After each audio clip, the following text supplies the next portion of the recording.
Ladies and gentlemen, welcome to another edition of World Talks here on TVP World.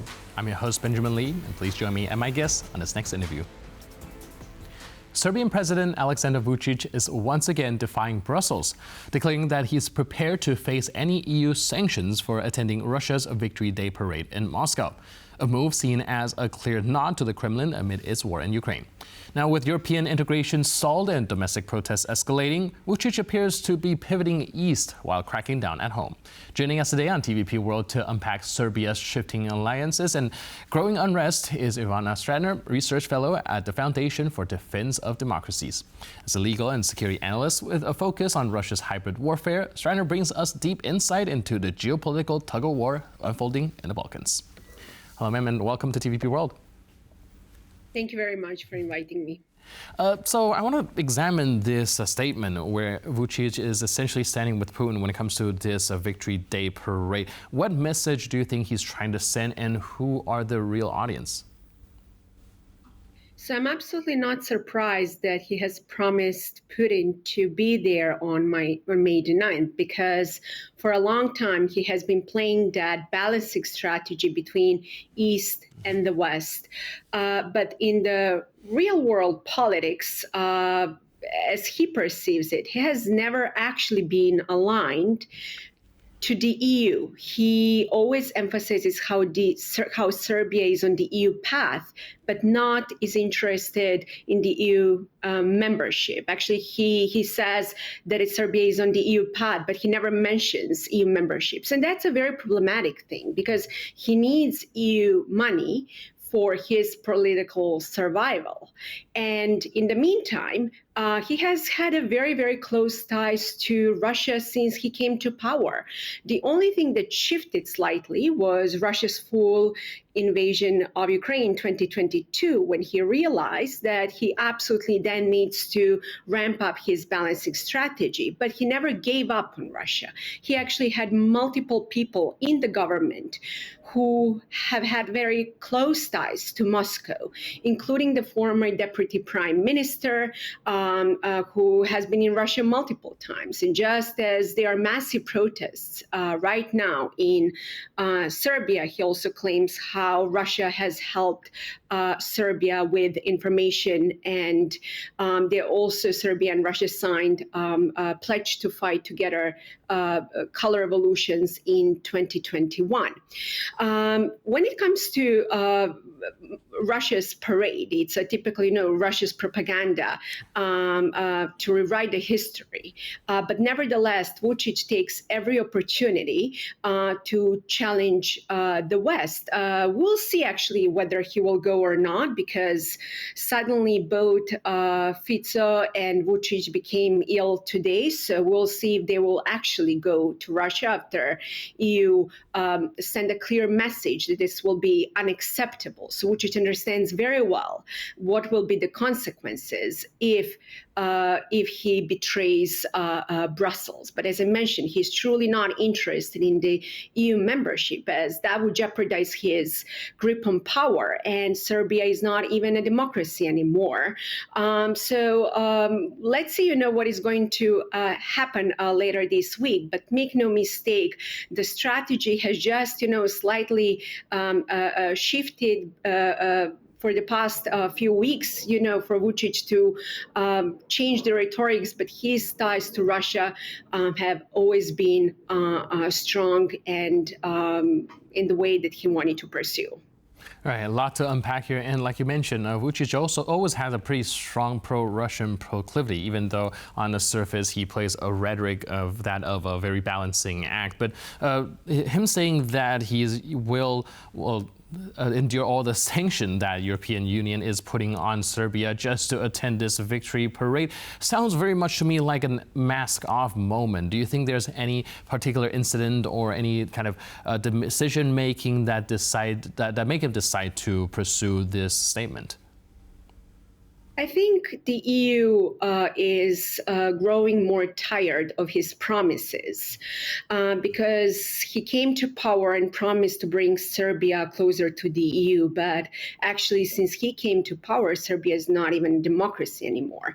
And he has used this not only balancing strategy, but also to escalate and then de-escalate in the region, and then to portray himself as a pillar of stability, blackmailing Europe and basically telling him that without Vucic, there is no peace in the region, which is a typical game that he has been playing for some time. Right now, there are serious problems in Bosnia and Herzegovina, given that Milorad Dodik, a Serb leader, wants to secede.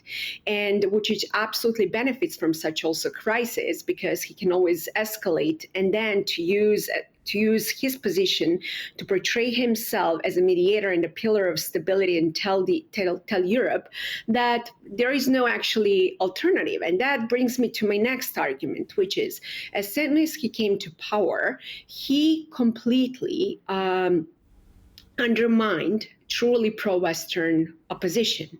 And then he strengthened the far-right groups, basically putting himself in the center of debate and telling the West, well, I might not be great, but look at the alternatives. So it's something, that Putin also did at the earliest stage of his power. So this is a well-known game. So my concern is that the EU has been very good at providing carrots, but not sticks to the government of Serbia. As a matter of fact, they've been doing a lot of economic deals, thinking that economy is going to actually make Vucic more inclined towards the West. But they oftentimes, forget that the Serbian president is also driven not only by money, but also by ideology.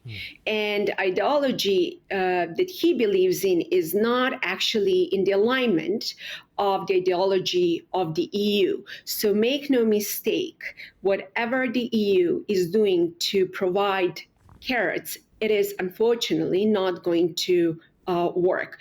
But my concern is also that the EU is also not ready to provide certain sticks right now. We'll see in the near future what is going to happen with massive protests that are happening in the country, because we haven't seen this since Milosevic, and even back then, the protests were not massive because Serbia marks the 6th month of constant protests after the canopy collapse that killed 16 people, and there are huge protests against corruption.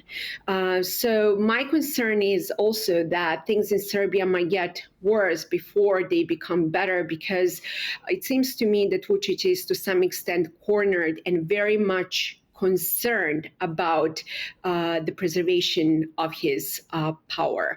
And he has also hoped to have support coming from the US. He was just in the US, but clearly those meetings didn't bear any important fruits. So it seems to me that also the West is slowly understanding his real intentions, and they cannot actually count on his support. His model is based on the mixture of Viktor Orban and Vladimir Putin. All right, so you mentioned earlier that Vucic's ideology and his proclivities are not really aligned with the European Union. Therefore, it is actually very hard to kind of bring him into the fold. My question would be, what about the Serbian kind of political culture, the average Serbian? How is the political culture over there? And does Vucic's pro-Russian stand have a lot of backing? So after the end of the Milosevic regime, the government who took over, they made a massive mistake because they were also to some extent nationalists when it comes to foreign policy. And Vucic just took over and has been using massive propaganda, anti-Western propaganda, to fuel more polarization in the country. So no wonder why a lot of Serbs are actually backing Russia right now, even though it's the European Union that has been providing support, economic support, and in other areas assistance, because of massive propaganda that is coming directly from the government. A lot of people actually have anti-Western sentiments, and it has been building for the past 20 years. So I do believe that this can also change, because a lot of young people in Serbia now have access to social media and to see how life looks like in the West. But they are very much, unfortunately, poisoned by the government propaganda.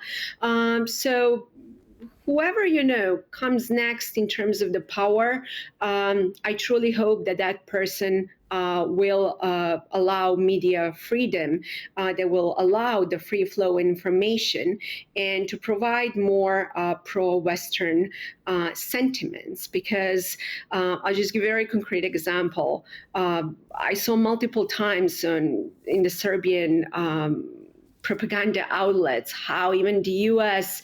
Has been using biolabs, how in Ukraine, all those typical pro-Russian sentiments, completely anti-Western sentiments about so-called decadent West, about the end of traditional values.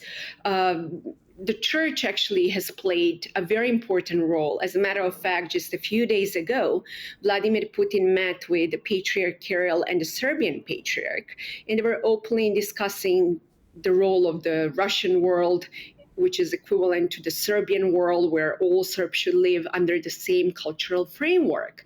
So all those things that are happening in Moscow very, very easily, or in China, very, very easily pop up on cover pages of media, and who has information superiority can control the masses. And that's how the Serbs have been manipulated by the governments for a very long time. Right, so it does seem like the situation, like you mentioned, might have to get worse before it will get any better. But in the meantime, thank you so much for your input and insight. Really appreciate it. And thanks for being with us on TVP World.